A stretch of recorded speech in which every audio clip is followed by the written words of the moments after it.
Hello, career TV में आप सभी लोगों का स्वागत है। आज का हमारा प्रैक्टिस सेट नंबर 5 जो हम हल करेंगे। पहला प्रश्न, निम्नलिखित प्रश्न में 4 विकल्पों में से उस सही विकल्प का चयन करें जो दिए गए पद के उचित अलंकार रूप का सबसे अच्छा विकल्प है। तो ये आपका दिया हुआ है उदाहरण, इसको पढ़ के हमें बताना है कि ये कौन सा अलंकार है। अलंकार हमारे 2 प्रकार के होते हैं, शब्दालंकार, अर्थालंकार। तो हमें पहचानना है कि दिए गए विकल्पों में से कौन सा अलंकार है। तो यहाँ पे देखिए, तरन तनुजा टट तमाल तरुवर बहु छाए। तो आपको हमने बताया था कि अनुप्रास अलंकार कैसे पहचानेंगे। हमने आपको बताया था जब हमें किसी पंक्ति या किसी छंद में एक वर्ण की आवृत्ति बार बार मिल जाए, एक ही वर्ण की आवृत्ति बार बार मिल जाए। तो देखिए यहाँ पे ता ता ता ता ता, ठीक है, एक ही वर्ण की आवृत्ति बार बार हो रही है, इसलिए यहाँ पे हमारा हो जाएगा अनुप्रास अलंकार हो जाएगा। ये अनुप्रास अलंकार की जो है परिभाषा होती है कि जब हमें एक वर्ण की आवृत्ति बार बार हमें मिल जाए तो वहां पे अनुप्रास अलंकार होता है। विकल्प नंबर ए आपका सही है। अगला आपका, निम्नलिखित प्रश्न में 4 विकल्पों में से उस सही विकल्प का चयन करें जो रेखांकित शब्दों का सही अवयव का भेद हो। तो यहाँ पे आज दिन भर वर्षा होती रही, आपका रेखांकित शब्द जो है दिन भर, इस रेखांकित शब्द से हमें चयन करना है कि क्रिया विशेषण अव्यय है, कि संबंध बोधक अव्यय है, या समुच्चय बोधक अव्यय है, या विस्मयादि बोधक अव्यय है। आज दिन भर वर्षा होती रही, तो वर्षा होती रही और दिन भर, तो यहाँ पे आपका क्रिया विशेषण अव्यय होगा। देखिए संबंध की कोई बात ही नहीं की गई है, समुच्चय भी नहीं है और विस्मयाद बोधक की भी बात नहीं की गई। तो आज दिन भर वर्षा होती रही यानी क्रिया होती रही, कार्य होता रहा, इसलिए यहाँ पे आपका क्रिया विशेषण हो जाएगा। विकल्प नंबर ए सही हो जाएगा। निम्नलिखित प्रश्न में 4 विकल्पों में से उस सही विकल्प का चयन करें जो अशुद्ध वाक्य के शुद्ध रूप का सबसे अच्छा विकल्प है। तो आप नानी के घर जाओ, ये आपका वाक्य है और इसमें से आपको विकल्पों में से सही चयन करना है। आप नानी के घर जाइए, आप नानी घर जाओ, आपने नानी के घर जाना है, आप नानी के घर जाओ। तो आप नानी के घर जाइए, ये वर्तनी की दृष्टि से, व्याकरण की दृष्टि से, नियमों की दृष्टि से वाक्य आपका सही है कि आप नानी के घर जाइए। विकल्प नंबर ए हमारा सही है। अगला प्रश्न है, एक छंद में कितने चरण होते हैं। एक छंद में कितने चरण होते हैं। तो देखिए, क्या 4 चरण होते हैं, या 6 होते, या 8 होते, या 10 होते। तो एक छंद में जो है चरण 4 होते हैं, ये परिभाषा है, हमें याद ही रखना होगा। अगला प्रश्न है, निम्नलिखित प्रश्नों में 4 विकल्पों में से उस विकल्प का चयन करें जो दिए गए मुहावरों के सही अर्थ वाला विकल्प है। तो यहाँ पे आपका है गीदड़ भक भकी, गीदड़ भक भकी, तो क्या हो जाएगा, कोरी धमकी, या विरोध करना, या धूर्त व्यक्ति, या आरोप लगाना। ये आपका मुहावरा दिया हुआ है गीदड़ भभकी, गीदड़ भभकी, तो यानी कि कोरी धमकी देना या विरोध करना, या धूर्त व्यक्ति गीदड़ भभकी, या आरोप लगाना। तो ये मुहावरे हमने आपको बहुत पढ़ाए हैं, ये आपको इस प्रश्न का उत्तर हम घर के लिए दे रहे हैं, आप कमेंट बॉक्स में इसका आंसर भेजिएगा। अगला प्रश्न हम बताते हैं, रस का संबंध किस धातु से माना जाता है? रस का संबंध। रस का संबंध किस धातु से माना जाता है? क्या स्त्री धातु से या क्री धातु से या प्री धातु से या मृ धातु से? तो रस का संबंध जो है स्त्री धातु से माना जाता है। अगला प्रश्न है, निम्नलिखित प्रश्न में 4 विकल्पों में से उस सही विकल्प का चयन करें जो निर्देशानुसार वाक्य परिवर्तन वाला सही विकल्प है। जैसे यहाँ पे दिया गया है, हाथी ने केला खाया, ये वाक्य दिया हुआ है आपका, हाथी ने केला खाया, और इसे जो है कर्मवाची में बदलना है। हाथी ने केला खाया, ये वाक्य दिया है और इसे कर्मवाची में, आपका कर्मवाची में बदलना है। तो बदलिए, हाथी केला खाता है, हाथी केला खा लिया, या हाथी द्वारा केला खाया गया, या हाथी केला खाया। तो क्या हुआ, हाथी ने केला खाया, बनाना क्या है, कर्मवाच्य। तो विकल्प नंबर सी सही हो जाएगा, हाथी द्वारा केला खाया गया। अगला प्रश्न है, इनमें से किस चिन्ह का अर्थ है आधा रुकना, यानी कि अर्ध विराम। हमें इसमें से क्या चयन करना है, अर्ध विराम। तो अर्ध विराम क्या है, ये तो हमें पता है, अल्प विराम है, और ये में पूर्ण विराम है, ये विस्मयादिबोधक है। तो ये हमारा क्या है, अर्ध विराम है। विकल्प नंबर बी सही है। निम्नलिखित प्रश्नों में से 4 विकल्पों में से दिए गए शब्द के सही समास वाला विकल्प पहचानिए। सही समास वाला, जैसे ये दिया है दशानन, तो 10 हैं आनन जिसके, या 100 हैं आनन जिसके, या 10 हैं आंगन जिसके, या 10 हैं नान जिसके। तो दशानन, तो यहाँ पे 10 को अलग करिए, बचा आनन। आनन माने होता है मुख, तो 10 हैं मुख जिसके, अर्थात कौन है, रावण। कौन है, रावण। तो विकल्प नंबर ए हमारा सही हो जाएगा। अगला है, निम्नलिखित प्रश्न में 4 विकल्प दिए गए हैं, जिनमें से उस विकल्प का चयन करें जो शब्द वाक्य का सबसे अच्छा एक शब्द है। विकल्प है जो किसी भी स्थिति में टाला ना जा सके। आपका क्या है, जो शब्द किसी भी स्थिति में टाला ना जा सके, क्या हो जाएगा, असंभव, अनिवार्य, या संभव, या आजीवन। तो जो किसी भी स्थिति में टाला ना जा सके, उसके लिए हम क्या कहेंगे, उसके लिए कहेंगे अनिवार्य, कि ये कार्य जो है सभी के लिए अनिवार्य है। निम्नलिखित प्रश्नों में 4 विकल्प दिए गए हैं, जिनमें से एक शब्द दिए गए अनेकार्थी शब्द का एक अर्थ है, उस शब्द को चुने। तो उस शब्द को चुनना है जो अनेकार्थी शब्द है। तो क्या सूर्य है, या सोना है, या आकाश है, या गोंद है। यानी कि उस शब्द को चुनना है जिसमें अनेकार्थी शब्द का एक अर्थ हो। अनेकार्थी शब्द का एक ही अर्थ हो, उसे चुनना है। तो क्या है, क्या यहाँ पे सोना है, या आकाश है, या गोद है। यहाँ पे सूर्य हो जाएगा आपका। एकार्थी शब्द का एक अर्थ जो है ये सूर्य ही है। सोना के भी होते हैं कई अर्थ, आकाश के भी। यहाँ पे निम्नलिखित प्रश्न में 4 विकल्पों में से अधिकरण कारक की विभक्ति पहचानिए। तो हमें पता होना चाहिए, हमारे कारक चिन्ह 8 होते हैं।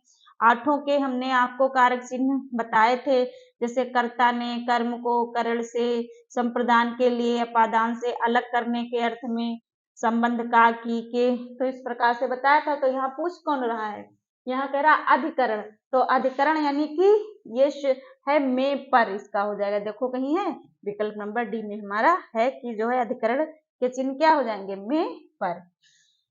अगला आपका है, निम्नलिखित प्रश्न में 4 विकल्पों में से उस सही विकल्प का चयन करें जो बताता है कि कौन सा पुरुषवाचक सर्वनाम का भेद नहीं है। पुरुषवाचक सर्वनाम का भेद नहीं है।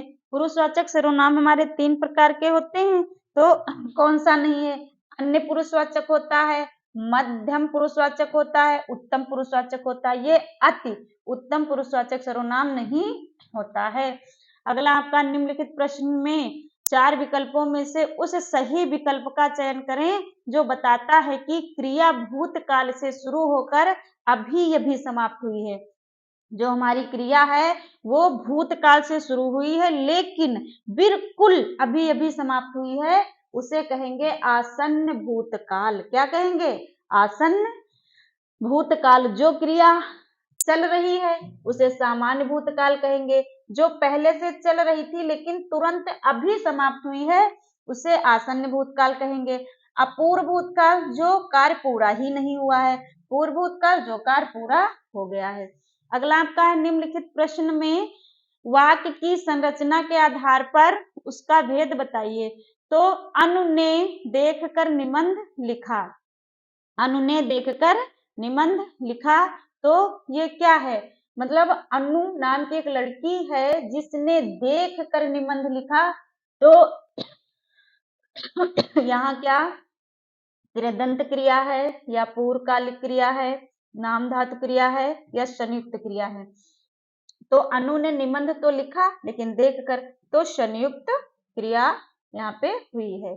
अगला प्रश्न आपका है निम्नलिखित प्रश्न में 4 विकल्प दिए गए हैं जिनमें से उस विकल्प का चयन करें जो दिए गए शब्द का सही स्त्रीलिंग शब्द है। तो हमारा शब्द है प्रबंधकर्ता और इसका स्त्रीलिंग हमें निकालना है। प्रबंधकर्ता हमारा शब्द है, इसका स्त्रीलिंग निकालना है। तो क्या हो जाएगा? प्रबंधकारिणी, प्रबंधकीन, प्रबंधकर्ती या प्रबंधकारिणी। तो क्या हो जाएगा? यहाँ प्रबंधकर्ता का हो जाएगा प्रबंधकर्ती। विकल्प नंबर सी आपका सही हो जाएगा। नीचे दिए गए शब्द का सही बहुवचन रूप वाला विकल्प पहचानिए। सही बहुवचन क्या है? तो शब्द हमारा है नेता, इसका बहुवचन क्या हो जाएगा? क्या नेते या नेतो या नेताओं या नेता? नेता का बहुवचन नेताओं हो जाएगा। विकल्प नंबर सी सही हो जाएगा। नीचे दिए गए शब्दों का सही बहुवचन रूप वाला विकल्प पहचानिए। तो ऋतु, ऋतु का बहुवचन क्या हो जाएगा? ऋतुएं या ऋतुओं या ऋतुओ या ऋतुएं। तो ये आपका हो जाएगा ऋतु का ऋतुएं। स्वर सहित व्यंजन जब स्वर सहित व्यंजन से मिलता है तब क्या कहलाता है? इस प्रश्न को अच्छे से आप समझें। इस प्रश्न को अच्छे से समझिए। क्या कहा गया है कि स्वर रहित यानी कि जिसमें स्वर ना हो, तो स्वर रहित जो व्यंजन है जब स्वर सहित व्यंजन से मिलता है तब क्या कहलाता है? संयुक्ताक्षर या तालव्य या संयुक्ताक्षर या द्वित या स्वर तंत्रीय, तो वो कहलाता है संयुक्ताक्षर कहलाता है। कौन से व्यंजन नासिका द्वारा उच्चरित होते हैं? नासिका यानी कि हमें पता है हमारे जो पंचमाक्षर हैं वो नासिका द्वारा उच्चरित होते हैं। पंचमाक्षर, तो पंचमाक्षर कौन सा है हमारा? देखो ये पंचमाक्षर है। ये तो टा ठा डा ही है, ये जा दा नहीं होंगे। अगला प्रश्न आपका है निम्नलिखित वाक्य विशेषण की किस अवस्था से है? तो यह करेला कड़वा है, इसमें कौन सी अवस्था है? यह जो करेला है वो क्या है? कड़वा है। क्या इसमें उत्तरावस्था है कि उत्तमावस्था है या मूलावस्था है या अधिकावस्था है? तो यह करेला कड़वा है, तो करेले की तो प्रवृत्ति ही वैसी है कि वो कड़वा होता है, इसलिए यहाँ पे मूलावस्था हो जाएगा। अगला प्रश्न आपका है तुलसीदास जी द्वारा रचित प्रसिद्ध महाकाव्य का नाम क्या है? तुलसीदास ने क्या रामचंद्रिका लिखा कि रामचरितमानस लिखा कि अखरावट लिखा या चंद्रसार लिखा? तो रामचंद्रिका लिखा किसने? रामचंद्रिका लिखा केशवदास ने। रामचंद्रिका केशवदास ने लिखा। रामचरितमानस किसने लिखा? तुलसीदास ने। अखरावट लिखा किसने? जायसी ने। अखरावट किसने लिखा? जायसी ने लिखा। तो ये आपके यहाँ पे हो जाएगा। फिर अगला है रंगभूमि किस प्रसिद्ध लेखक द्वारा रचित उपन्यास है? रंगभूमि, रंगभूमि ये उपन्यास है, ये किसके द्वारा लिखा गया? रंगभूमि रचना, जिसकी विधा क्या है? उपन्यास।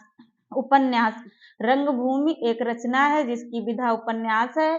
वह किसके द्वारा लिखी गई? क्या प्रेमचंद्र के द्वारा, या हरिशंकर परसाई द्वारा, या धर्मवीर भारती द्वारा, या विष्णु शर्मा द्वारा? तो रंगभूमि जो उपन्यास है वो प्रेमचंद्र के द्वारा लिखा गया। निम्नलिखित प्रश्न में 4 विकल्पों में से उस विकल्प का चयन करें जो सही विकल्प है। अवगुण शब्द में उपसर्ग है। ये आपका शब्द है अवगुण, इसमें क्या उपसर्ग है? कौन सा उपसर्ग है? तो हमें ये पता है कि जब किसी शब्द के पहले कोई भी वर्ण या कोई भी शब्द जोड़ते तो उपसर्ग कहलाता है। जैसे ये हमारा शब्द है, यदि इसके पहले कुछ जोड़ेंगे तो उपसर्ग, इसके बाद कुछ जोड़ेंगे तो प्रत्यय। तो यहाँ पे पूछा गया है कि उपसर्ग बताओ, तो हम इसको गुण मूल को निकाल लेंगे, है गुण, बचा क्या? अव, तो उपसर्ग हमारा क्या हो जाएगा? अव। विकल्प नंबर सी हमारा सही हो जाएगा। अगला प्रश्न है, निम्नलिखित प्रश्नों में 4 विकल्प दिए गए हैं जिनमें से एक शब्द दिए गए शब्द का सही तद्भव रूप है। अब हमें पता होना चाहिए देखिए ये हमारा है ग्राम, ग्राम शब्द हमारा क्या है? तत्सम, तत्सम, ग्राम शब्द जो है हमारा तत्सम है। तो इसका तद्भव क्या हो जाएगा? तद्भव इसका हो जाएगा, क्या हो जाएगा? ग्राम का ये गांव हो जाएगा। तद्भव पूछ रहा है, तद्भव, ये ग्राम तत्सम है, तद्भव इसका गांव हो जाएगा। अगला आपका प्रश्न है, निम्नलिखित प्रश्न में 4 विकल्पों में से उस विकल्प का चयन करें जो प्रत्यय से नहीं बना है। अब इसमें उस शब्द को हमें चुनना है जो प्रत्यय से नहीं बना है। इसके पहले आपको हमने उपसर्ग और प्रत्यय के बारे में बताया है। तो देखिए, आप देखिए ये यहाँ से हम देखते हैं जैसे सफल है तो इसमें अल प्रत्यय है। कौन सा प्रत्यय? अल प्रत्यय। ये शक्तिमान है तो इसमें आन प्रत्यय है। कौन सा प्रत्यय है? आन प्रत्यय है। ये टुकड़ी है तो इसमें जो है आपका आई प्रत्यय है, प्रत्यय इसमें भी लगा है, ये बड़ी ई, ठीक है, ये आपका इसमें प्रत्यय है। फिर आपका लालिमा, ठीक है, तो कह रहा है प्रत्यय निम्नलिखित प्रश्न में 4 विकल्प में से उस विकल्प का चयन करें जो प्रत्यय से नहीं बना है। ठीक है, तो लालिमा जो है ये प्रत्यय से नहीं बना है, बाकी सभी जो है प्रत्यय से बने। इसमें अल प्रत्यय, मान प्रत्यय, ई प्रत्यय, और लालिमा जो है प्रत्यय से नहीं बना हुआ है, लाली से लालिमा। अगला प्रश्न आपका है कि निम्नलिखित प्रश्न में 4 विकल्पों में से दिए गए शब्द के विपरीत अर्थ वाला विकल्प चुनिए। बंधन शब्द आपका क्या है? बंधन। और विपरीत माने क्या होता है? उल्टा।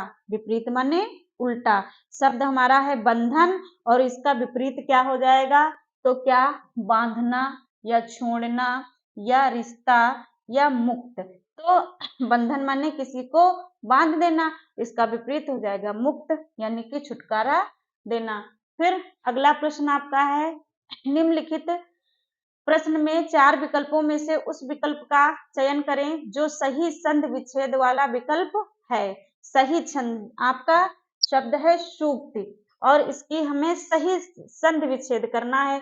तो शूधन उक्ति या साधन उक्ति या शूधन या शूधन उक्ति। तो देखो सूक्त है तो हमें पता है, यहाँ देखो, यहाँ से हमें ये छुटाऊ मिला और ये छुटाऊ, तो छुटाऊ छुटाऊ मिलके जब समान स्वर यानी कि छुटाऊ धन छुटाऊ मिलके क्या हो जाएंगे? बड़ाऊ। तो बड़ाऊ की मात्रा ऐसे ही तो लगाते हैं। तो शूधन उक्त बराबर सूक्त, विकल्प नंबर ए हमारा सही हो जाएगा।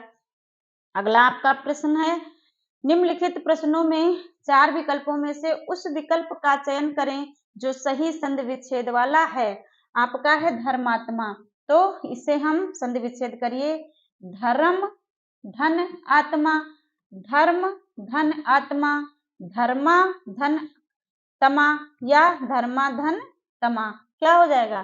तो धर्मात्मा, धर्म धन आत्मा बराबर धर्मात्मा। ये आपका आ यहाँ पे धर्म माँ में आ निकला और छोटा और बड़ा मिलके बड़ा आ बन जाएगा। अगला आपका है निम्नलिखित प्रश्न में 4 विकल्पों में से उस विकल्प का चयन करें जो दिए गए शब्द का सही समान अर्थ वाला शब्द बताना है। समान अर्थ वाला, जैसे कौशल, तो कौशल का पर्यायवाची या जैसे कौशल का जो अर्थ है उसी प्रकार का दूसरा शब्द जिसका भी यही अर्थ हो। तो देखिए क्या है, क्या दक्षता है, नींद है, ज्योत्सना है या चपल है। तो कौशल का समान अर्थ देने वाला दक्षता हो जाएगा। क्या हो जाएगा? दक्षता। तो आज हमारे यहीं तक प्रश्न थे जिनको हमने अच्छे से अध्ययन किया, प्रत्येक विकल्प को समझा। ऐसे ही निरंतर हमारी क्लासेस चलती रहेंगी। आपको हमारी क्लास कैसी लगी, आप अपने अनुभव को जरूर शेयर करें और जो भी समस्या हो, अगर आपको कुछ भी लग रहा हो कि इस कुछ आपको अच्छा लग रहा है या अच्छा यहाँ पे मैटर दिया जा रहा है या और जो भी आप चाहते हैं, तो उस प्रकार से अपने विचार आप कमेंट बॉक्स में दीजिए। जय हिंद, जय भारत।